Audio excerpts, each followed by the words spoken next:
What's going on, guys? Welcome back to the DX Gamer Show and my Stardrive Let's Play here on Tuesday, May 7th, 2013.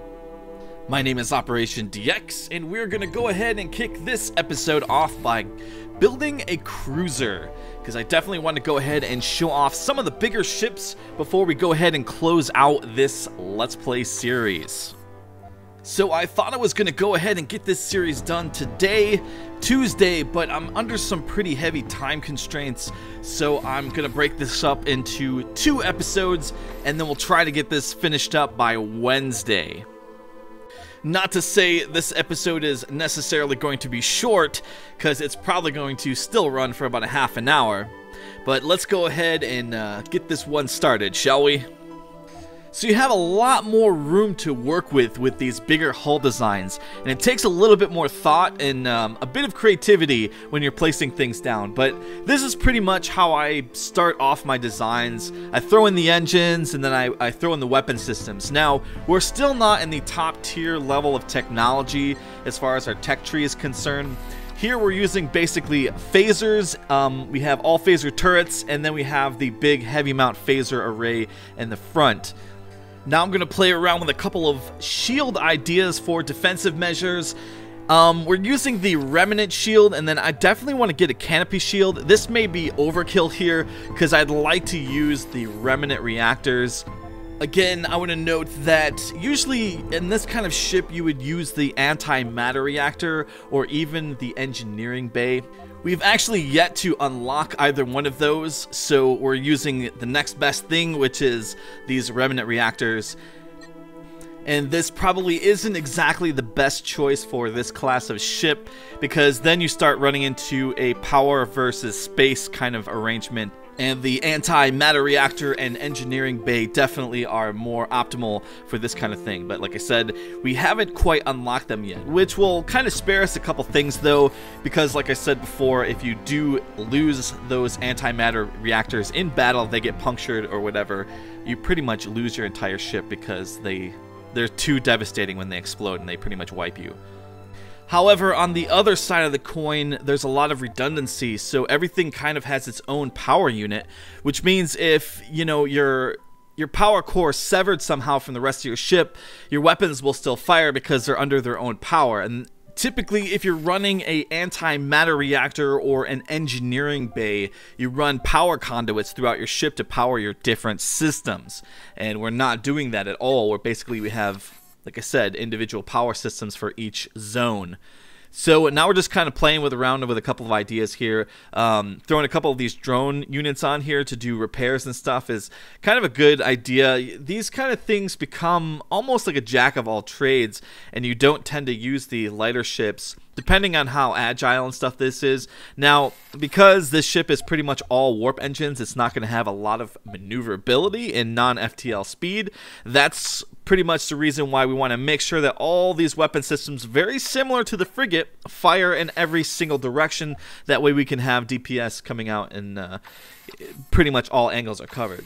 And then here is the, we have the ammo generation system, which basically takes a lot of power, and then we want to make sure we get an extra ammo carrying capacity, and then that's going to be helping the drones. And I'm not sure, we do have a few bombs on here, so like I said, this is really kind of a jack of all trades kind of vehicle, and we probably won't need bombers after this, but it depends on how many of these we build, because as you can see in the top, the production cost is starting to get a little expensive, and depending on how long we're going to actually wait to build these things and actually engage the Vulcan, that is, I don't know.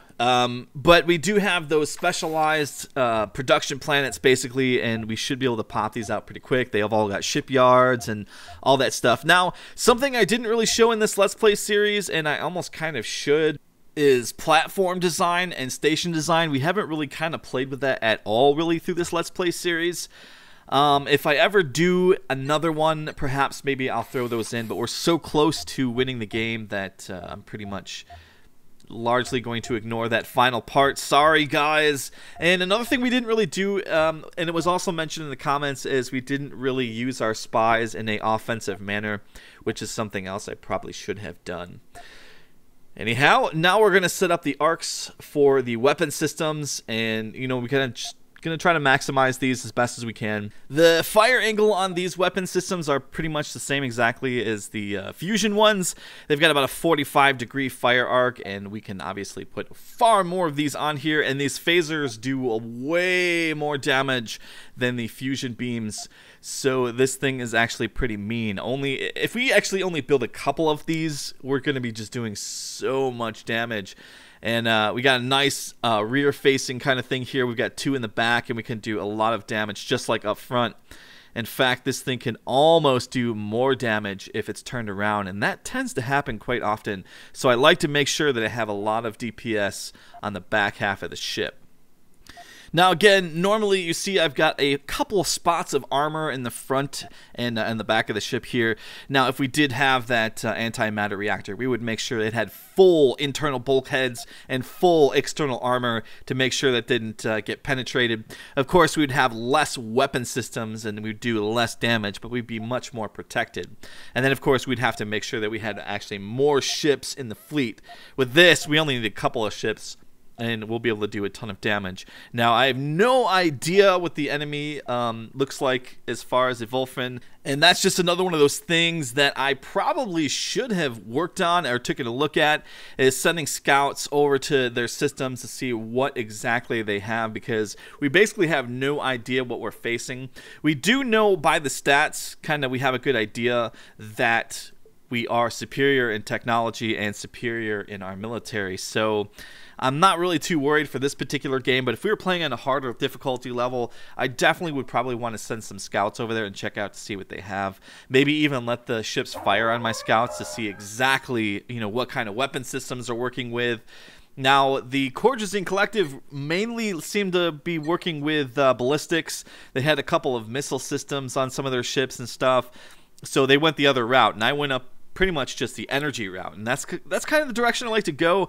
I don't like to be capped by ammo or run out of ammo in the middle of a fight and stuff, or sometimes your ships survive quite well and you want to move on to the next battle, but you're really low on ammo and you can't really do that, so you have to go back near to a core world to rearm and repair kind of thing. With these kind of ships, you don't. And with these higher tier command kind of structures, like the cockpits and stuff, they repair faster, and by the time you get there, you can do, you're pretty much back to full strength, you're full ship, and you're good to go, ready to do some damage in battle. And as we kind of zoom out here for this last kind of confrontation here, you can see that I've done quite well in this game. I've got a lot of high-class, high-tier planets. I've largely ignored the smaller ones. Of course, we did do a little bit of a planet grab on that Cold War session a couple episodes back, but we're pretty much done with all that stuff now, and now we're just... you know what? For this upcoming stuff, I'm going to build a bunch of Marine troops, so we do at least one planetary invasion, which I really haven't done throughout this series. Typically I bomb the planet to death, which is kind of wasteful, but what we're going to do though is we're probably going to bring the shields down on one of the planets, and we'll have a big, huge, massive troop on troop kind of thing going on, and that'll be a nice way to kind of round this off and finish up this Let's Play series. So now that we've designed those nice cruisers and all that good stuff, want to make sure we get a couple of those out before we start sending our fleets over. Now, we probably couldn't get away with sending over our 6th group of the advanced heavy frigates, and those would probably do a bunch of damage. I don't know if I would actually take them out and win, because like I said again, we don't actually know what they have over there. And when I looked through their planets, they had some pretty good planets. In fact, I think they had more high-tier planets than the Corgezine. Of course, I don't know if they were ultra-rich. The Corgezine was definitely an ultra-rich, and that gave them a huge advantage. And that was in their home system, man. They had a huge advantage in the beginning. They could have done a lot more than what they probably did in this game, especially on a higher difficulty level. I really hope that at some point Zero Sum Games finds a way to make this game multiplayer, because that would just add a whole new level. Just when all the balance and stuff gets all worked out and all this core stuff finishes off, because, It's impressive how many patches have been released from this game since the beta, since I came on board. It was amazing. It was like patch after patch after patch, and it's just impressive for such a small development team, one-man army kind of thing. Well, based on the fact that we're, in ×4 time right now, and we're building these things very rapidly, these planets are doing actually pretty well for the level of production they have. They're pretty much kicking those things out at a pretty impressive rate. So let's go ahead and pop a few more technologies in here. We left off with terraforming, and now this is a point where I'm just kind of like, well, let's just throw anything. This is totally undirected, and I just throw in stuff that I just haven't got yet. Just here, this, that.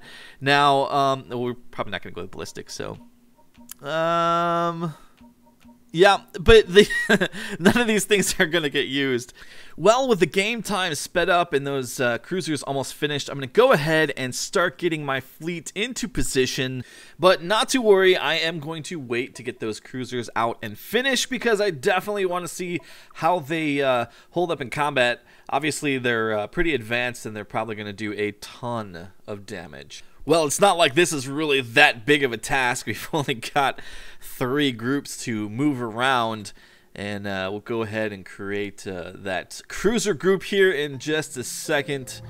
And there is our terraforming. That was the final thing we put in the tech tree in the other episode, and now we're just going to be blasting through them, because as you can see, we're getting a lot of research per turn. But also note that we are running the game at ×4 speed right now.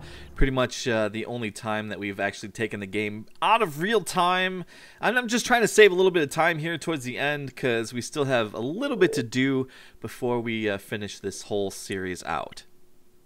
Okay, so let's make Group 1 our big bad cruiser fleet. It looks like we've got 3 of them built at this moment. And soon we'll probably have our 4th one. We just pretty much built 4, and that's probably all we're gonna need. These things are gonna tear the house down, I assume. If they get, I'm gonna laugh if they get their butts kicked, but I highly doubt it. These things are the creme de la creme of my technology, so let's just see how they do, shall we? And here is the final one, and it's just about to finish off, and then we can pretty much get started here with our engagement. I don't know, perhaps we'll wait for the Marines, perhaps not. If I get too impatient, we may just send them in. Rawr, listen to that meaty warp off. It's kind of cool how the warp engines sound different as the ships go up in size. I also really like how each race has a different jump sound, and that just makes it really cool. It kind of reminds me of, sort of the stars, that each race had their own travel technology and stuff. And of course, that's not how it works in this game. Everyone has a relatively similar method of travel, actually identical method of travel, except for they have different jump out sounds, which is pretty awesome. I like it. So now we are back into normal time, because all those Marines are going to be building extremely quickly, because these ships were actually really expensive, and those things cost a small fraction of what those ships actually cost. So let's just check in. Yeah, we've got a whole bunch of Marines built. In fact, they're all built on this planet. So let's go ahead and launch them up into orbit, and we'll probably assign them into a group, and we'll use them to do the big attack like I said I was going to do. However, because we are actually getting a bonus from an artifact, this may be slightly overkill, as I built a bunch of Marines on a bunch of different planets, and we're pretty much just going to be launching them all into orbit now. Yes, I built a whole bunch on this one.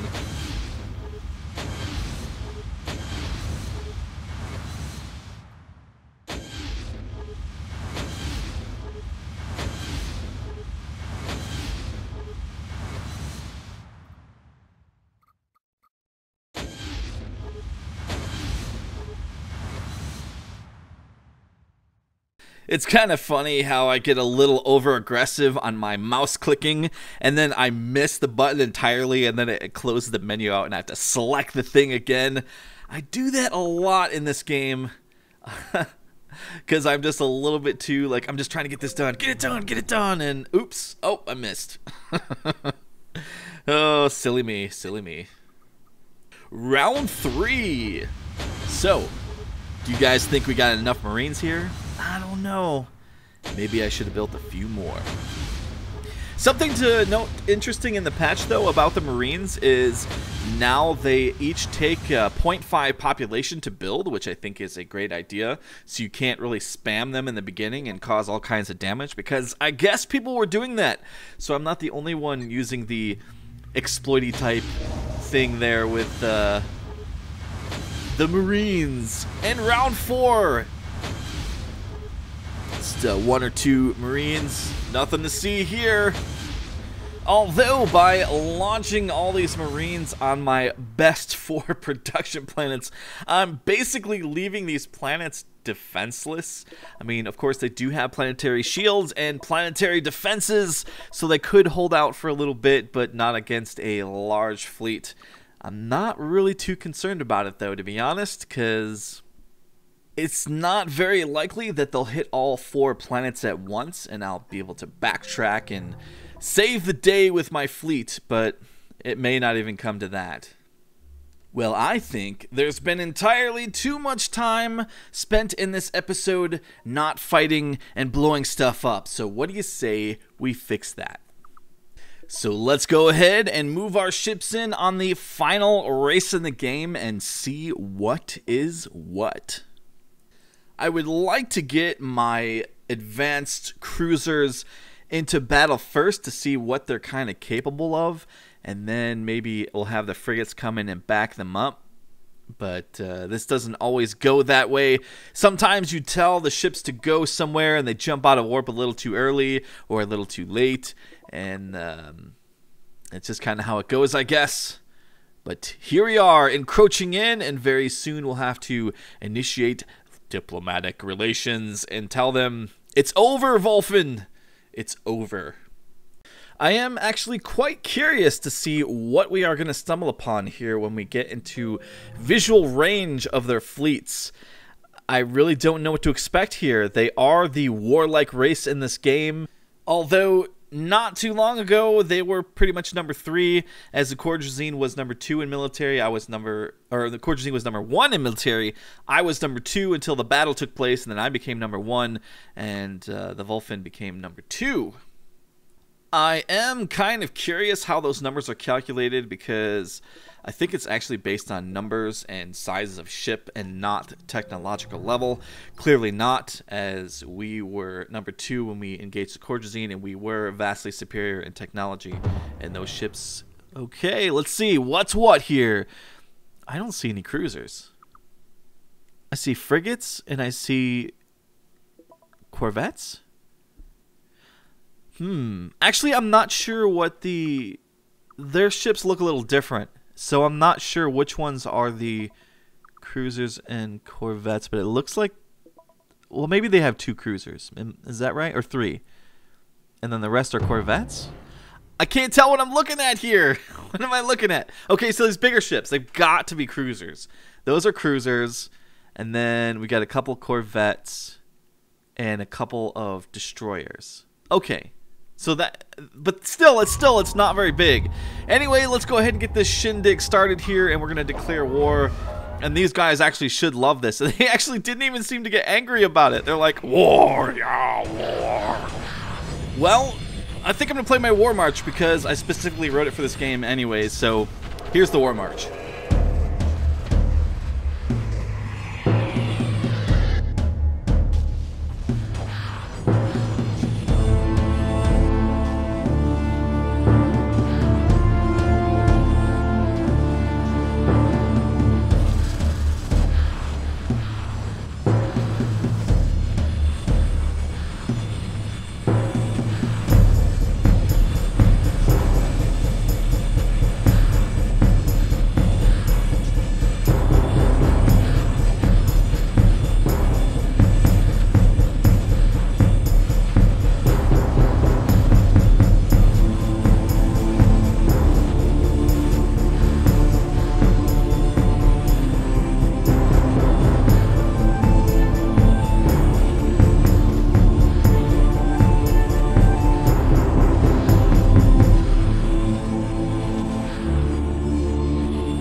Fun times.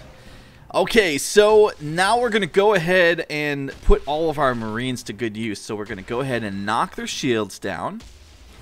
And then we'll pause the game, get all of our Marines into position, and we'll drop them down on this planet. And it's going to be kind of a waste because they only have like 3 troops on this planet. But hey, I said I was going to do it, and that's what we're going to do, and that's how we're going to do it. Basically, this is going to be our first non-wasteful maneuver. Actually, it'll be our second. When we took back our planet, when it got captured from, who was it? The relay? Yeah, that wasn't wasteful. And then, this is the way you should capture planets in this game, actually. The rest of it's all entirely me being lazy.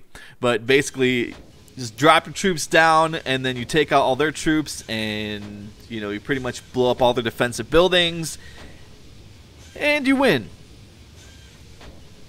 Well, in theory. Now, if I were them and I saw someone doing this to me, I would just bomb the planet and consider it a lost cause. Because this is just so overkill. I don't even know where to drop my troops anymore. I'm looking for the white dots for open spaces. We're basically going to drop a troop in every single plot on this entire planet. Boom! And this becomes a human colony in 3, 2, 1. Okay, I guess not, but it's gonna happen really fast here. Okay, so I'm pretty much taking out all of their stuff, it would seem. So maybe bombing it is the better way to go until you've pretty much have everything wiped out, and then you drop the troops on. I don't know. Well, I guess either way really kind of works, as you can pretty much just transfer a ton of population with the larger transports and just bootstrap. That's something I kind of neglected in this game, but it wasn't all that necessary. And if I really wanted to capture these planets, I could just do the large transports and transfer a butt ton of people over to this planet and basically just take it over really quickly if I bombed it to death. But we're basically going to hit one more planet for this episode, and then I'm pretty much going to call it an episode. And then tomorrow we'll pick back up, and we'll finish off the game, and then we'll check out the stats and all that good stuff. With the indicator in the right on the info bar basically telling us we did capture this planet, and now we're just going to go ahead and set it for core world, and we're going to go ahead and move on to the next planet in this system, I think, and that's pretty much how we're going to finish this off. But we're not going to do the whole dropping troops thing. We're just going to pretty much bomb this thing into oblivion. See, hear that? The different warp sounds? Love it, dude. Love it. Just like the Cordrazine, they have planetary shields and planetary defenses, but we have a butt ton of freaking bombers, and it won't take us very long at all to reduce this planet into nothing. Honestly, I'm really surprised that the Wolfen didn't have a bigger fleet. That was a pretty pathetic final battle, to be honest. The Cordrazine was pretty much the pinnacle moment, and I knew it was going to be just based on their military, and they just had a ton of freaking ships. And it's kind of disappointing, though, that the Wolfen did not have something of comparable measure, and pretty much we're just going to roll them here in the end.